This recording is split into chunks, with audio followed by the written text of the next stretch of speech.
yang luar biasa, yaitu nilai agama Islam dan nilai budaya luhur. Dua hal ini dari kecil sudah dididik dan ditanamkan dalam kehidupan sehari-hari. Nah, dinilai itu ditanamkan oleh orang tuanya bahwa nilai-nilai kebenaran, nilai-nilai kejujuran itu jangan pernah hilang dalam dirimu, sehingga kau bertumbuh, berkembang hingga menikah dan terlahir sebagai tokoh pejuang. Nilai itulah yang diwarisi oleh Opudeng Desaju dari orang tuanya, bahwa apapun itu saya tidak boleh menyerah jika itu adalah sebuah kebenaran, apalagi jika itu adalah kepentingan umum. Nah, tadi saya katakan bahwa Opudeng Desaju keluar masuk penjara, bahkan diseret, disuruh berjalan kaki 40 km, kemudian mengelilingi lapangan Bajo dengan menatap matahari, lalu diletupkan senjata di pundaknya, disuruh mengangkat batu, kemudian dipukul dengan moncong senjata, tetapi tidak pernah mengatakan bahwa saya harus menyerah. Itu bukti bahwa Opudeng Desaju adalah tokoh perempuan yang tidak pernah merasa takut sedikit pun, apalagi menyerah jika untuk kebaikan orang banyak, apalagi ini adalah untuk memperjuangkan kemerdekaan Republik Indonesia. Maka nilai-nilai itulah yang saya maksud, yang wajib kita lestarikan adalah jangan kita pernah takut jika itu kita anggap adalah sebuah kebenaran. Kemudian yang kedua, jangan pernah kita berjuang hanya untuk kepentingan diri, tetapi kepentingan orang banyak kita tinggalkan. Dua nilai ini aja dulu menjadi modal kita, terutama diri saya yang perempuan, apalagi misalnya di sekolah atau di kampus. Jika dikasih tugas-tugas menantang dari para dosen, jangan langsung cengeng, jangan langsung menyerah. Ingat bagaimana perjuangan Opudeng Desaju yang menjual seluruh harta bendanya, bahkan menitip anak-anaknya kepada keluarganya yang di Sose, dan dia naik kapal pembawa sayur menumpang dari Makassar ke Batavia untuk ikut kongres PSI bersama dengan Kos Cokroaminoto untuk menambah pengalaman. Kemudian yang kedua, persoalan perjuangan tadi, selain menjual seluruh harta bendanya, adalah Opudeng Desaju rela bercerai dengan suaminya demi meneruskan perjuangan. Ini semua pengorbanan yang luar biasa yang dilakukan oleh Opudeng Desaju demi Indonesia merdeka. Nah, nilai-nilai ini apakah masih ada hari ini bagi kita? Rela berkorban demi kepentingan orang banyak, sekalipun itu rasa sakit bagi dirinya, tetapi dia ikhlaskan karena untuk kepentingan bangsa dan negara. Itu untuk pertanyaan pertama, ya. Kemudian penanya kedua tadi mengatakan bahwa Opudeng Desaju ini lahir dari kalangan bangsawan. Kenapa dia tidak pernah mengenyam pendidikan secara formal? Ya, Opudeng Desaju masa kecilnya itu dihabiskan di daerah Belopa. Ya, di Belopa, bukan di kota Palopo. Nah, di sana kita ketahui bahwa akses untuk masuk ke sebuah sekolah itu sangat terbatas. Ya, sangat terbatas. Dan orang tuanya pun juga tidak pernah merasa bahwa saya ini adalah bangsawan, saya ini adalah berdarah biru. Tidak pernah merasa seperti itu. Karena memang dari dulu keluarga-keluarga kita, leluhur kita yang bangsawan murni itu tidak pernah merasa bangsawan, tetapi ditunjukkan ke dalam semua tatanan perilaku dan sikap-sikapnya. Nah, oleh karena itu memang tidak pernah duduk di bangku sekolah, karena itu tadi akses ke sana tidak mampu dijangkau. Itu hasil penelitian saya dan wawancara kepada anak bungsunya. Karena saya memang mengulas itu kenapa bisa Opudeng saya tidak bisa masuk sekolah. Karena juga di samping itu memang Opudeng saya itu adalah lebih banyak memperdalam ajaran-ajaran agama. Jadi Opudeng saya dari kecilnya adalah anak-anak masjid. Itu yang dilakukan, ya. Dari masjid, kemudian membantu orang tuanya di kebun. Jadi mereka tumbuh dengan seperti itu. Kemudian pertanyaan ketiga, ini sedikit menyinggung tentang kedatuan Luwu, ya. Bagaimana sih sikap datu saat itu? Ya, datu saat itu adalah Andi Kambo, ya. Andi Kambo Opudeng Kesopa yang menjadi datu ketika Opudeng Desaju berjuang. Nah, dalam lintasan sejarah memang kita baca bahwa ada nasihat dari Datuk Lubu kepada Opo Deng Saju untuk meninggalkan pergerakan atau meninggalkan partainya. Itu bukan berarti bahwa Andi Kambo tidak setuju dengan perjuangan Opo Deng Saju untuk kemerdekaan bangsa, tetapi Andi Kambo merasa bahwa Opo Deng Saju seorang tokoh perempuan. Jika sekiranya tidak mundur dari perjuangannya lalu ditembak mati di medan perjuangan, maka itu akan menjadi sirik bagi keluarga besar Kedatuan Lubu. Nah, oleh karena itu dinasehatilah, ya. Namun ketika itu Opo Deng Saju dari Sulawesi Tenggara, ya, bersama dengan suaminya itu naik perahu lalu diborgol tangannya, dan itu ditantang oleh Opo Balirante yang mengatakan bahwa jika Opo Deng Saju bersama suaminya menginjakkan kakinya di tangan Lubu dengan tangan berantai, maka saya meletakkan jabatanku sebagai Opo Balirante. Itu dukungan yang luar biasa dari tokoh adat Dewan Adat 12 Kedatuan Lubu. Akhirnya saat itu Belanda sebelum menginjakkan kaki Opo Deng Saju dan Mundringgit itu dilepas borgolnya, ya, lalu dibawalah masuk ke istana. Di sana kemudian dihadapkanlah ke hadapan Datuk Lubu Andi Kambo. Di sana diberi nasihat. Andi Kambo meminta bahwa kami tidak ada urusan untuk mencampuri urusan partaimu. Hanya karena di dalam darah kamu terdapat darah bangsawan yang juga adalah bagian dari darah kami. Maka jika kamu diperlakukan seenaknya oleh kaum penjajah, maka itu sama saja menginjak-injak harga diri kami. Nah, itu nasihatnya. Lalu memang ada jawaban dari Opo Deng Saju. Mungkin karena dalam darah Opo Deng Saju memang sudah sangat membara bahwa dia harus berjuang. Dia mengatakan bahwa tabe datu, di mana darah bangsawan itu? Di sini, ya. Ya, itu kata-katanya. Jika di sini, maka irislah. Lalu keluarkan darah itu.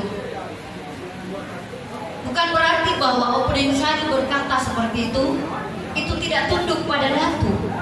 Hanya karena ada semangat juangnya yang masih tetap membara, dan Datuk Lubu Andi Kambo tidak melarang Opo Deng Saju sebenarnya, hanya mengkhawatirkan karena dia seorang perempuan, takutnya nanti ditembak dalam penjara, apalagi misalnya diseret dan sebagainya, karena memang saat itu tekanan Belanda kepada Kedatuan Lubu memang sangat luar biasa, ya. Nanti setelah Andi Kambo mangkat, lalu Andi Jema memangku jabatan sebagai Datu, maka itu kembali memperkuat perjuangan Opo Deng Saju. Opo Deng Saju sudah mulai sedikit mundur perjuangannya, tapi ketika Datu Andi Jema menjadi Datu, maka kembali bersatu dengan Andi Jema untuk meneruskan perjuangan. Nah, jadi seperti itu. Ini mungkin memang hal yang perlu diklarifikasi bahwa Andi Kambo bukan melarang total Opo Deng Saju berjuang, hanya karena merasa menyayangi sebagai keluarga, maka diberi nasihat. Ya. Kemudian tadi juga bahwa Opo Deng Saju bercerai dengan suaminya bukan karena ada masalah apa. Suaminya menasihati bahwa Opo karena usia sudah tua, mungkin kita lebih baik fokus mengurus keluarga. Tapi lagi-lagi Opo Deng Saju mengatakan bahwa urusan keluarga bagi saya memang adalah utama, tapi itu memang bagian dari pribadi. Tapi urusan kepentingan bangsa dan negara itu jauh lebih penting. Maka Opo Deng Saju meminta bercerai dengan suaminya dan mengizinkan suaminya untuk beristri kembali. Ya, jadi mereka bercerai tidak karena ada pertengkaran, tapi karena hanya persoalan kegigihan Opo Deng Saju untuk tetap berjuang. Ya. Kemudian pertanyaan, bukan pertanyaan yang tadi ya, yang keempat, ini pertanyaan ketiga. Yang keempat tadi ya, memang sepakatlah bahwa saya juga sepakat bahwa di Tanah Luhur ini adalah gudangnya para pejuang. Oleh karena itu hari ini, generasi hari ini, maka marilah kita mewarisi nilai-nilai itu, nilai-nilai kejuangan yang telah dirintis oleh para leluhur kita. Janganlah kita menjadi generasi yang pecundang, apalagi menjadi generasi pengkhianat karena untuk kepentingan pribadi. Mungkin itu yang saya tutup dari saya. Terima kasih. Assalamualaikum warahmatullahi wabarakatuh. Ya, langsung ngobrol menanggapi.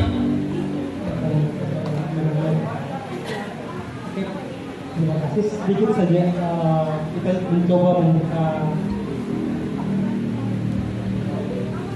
Tapi mungkin sedikit saja kita mencoba membuka mindset pemikiran kita bahwa tidak selamanya apa yang terlihat, apa yang terucap bahwa seperti itulah sebenarnya maksud dan tujuannya seperti itu. Tapi yang jelas seperti ini. Dialog antara Oppo dan Risajo dan Dwi Kambo dulu terlepas daripada kasih sayang, di situ ada sebuah pengungkapan, ada sebuah pernyataan sikap tentang sebuah eksistensi jati diri keluhuan. Ada sebuah pernyataan sikap tentang eksistensi jati diri keluhuan. Kenapa saya bilang seperti ini? Kita sepakati bahwa seorang Wijaluo, dia pasti mempunyai sikap yang tegas, punya prinsip yang jelas, punya nilai-nilai perjuangan yang harus gigih dipertahankan. Bahkan nyawa itu pun hanya seperti sebagai lambaian tangan bidadari yang siap kemana saja untuk dipergunakan kepada Rabbul. Kenapa? Ketika Wekambo menyampaikan memanggil Oppo dengan Risajo, di situ ada nilai disampaikan bahwa seorang pemimpin ketika melihat anak-anaknya akan melakukan suatu pergerakan, maka diperlihatkanlah sebuah eksistensi kasih sayang dan perhatian sebagai seorang ibu. Tapi tidak ada di situ niat untuk melarang. Karena apa? Kita semua punya visi dan misi tujuan yang sama untuk merebutkan kemerdekaan itu. Kenapa Oppo dengan Risajo mengatakan kalau ada darah bangsawan saya, tangan ambil, iris, potong atau keluarkan saja. Memperlihatkan sebuah eksistensi sikap orang Luwu ketika dia sudah menyatakan sikap untuk suatu perjuangan, untuk suatu niat yang lebih banyak, suatu niat yang untuk lebih besar, maka siapapun akan pernah ada yang boleh menghalangi. Halangan itu menjadi suatu catatan yang indah. Dia hanya mengibaratkan bahwa halangan itu hanya sebuah lambaian-lambaian tangan bidadari yang siap menggantung dirinya akan menuju kepada Rabbnya. Jadi tidak ada nilai ketakutan yang muncul di sini, tapi sebuah nilai kejujuran, sebuah nilai kesikapan yang diperlihatkan tentang eksistensi keluhuan sendiri. Lanjut tentang proses kebangsawanan, nilai-nilai luhur kebangsawanan perlu kita sampaikan. Di Luwu sekali lagi, di Luwu anak-anak sekalian, seorang payung, seorang bangsawan, bukan dia yang harus dipayungi, tapi dia yang harus memayungi rakyatnya. Dia yang harus pertama kali kena pasal, kena hujan, kena matahari, daripada rakyatnya harus kena seperti itu. Kenapa? Karena eksistensi simbol daripada keluar adalah payung. Kenapa payung? Bukan badi. Karena payung adalah simbol daripada kemuliaan. Simbol daripada kemuliaan.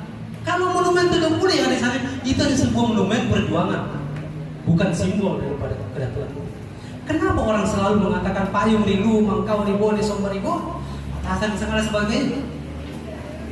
Eksistensi yang muncul dari sini.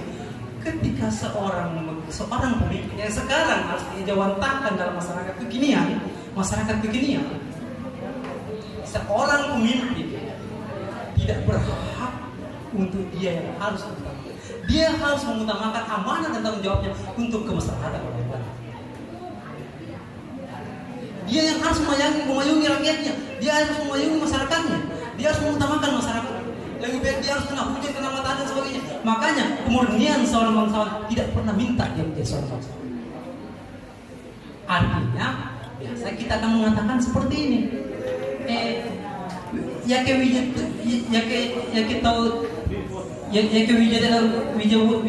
Wija mawangi mui di patili bawantode ya. Ya kita tiling di pamawang bawantode ya. Kita mawang di patili mawantode dan sebagainya ya. Kita pilih di pemawan tilintode ya. Artinya apa? Bagaimanapun kamu menyembunyikan sebuah sikap, sebuah kebangsawananmu, tetapi itu akan muncul. Kan ada perilaku-perilaku dan nilai yang ada di dalam yang kamu bawa. Tapi biar kamu mengaku sebagai seorang Andi, sebagai seorang bangsawan, sebagai seorang suku apa, suku Dato dan sebagainya misalnya. Tapi ketika sifat dan sikap itu tidak ada, sama aja. Sama aja.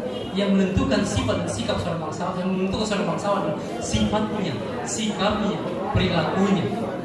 Itu yang utama. Darah boleh, tapi dalam bentuk perilaku. Karena kenapa? Banyak juga para raja, para bangsawan, para ini yang dulunya menjadi seorang pengkhianat. Apakah seorang pengkhianat itu bukan seorang bangsawan? Iya, tapi apakah dia memiliki sifat bangsawan? Tidak.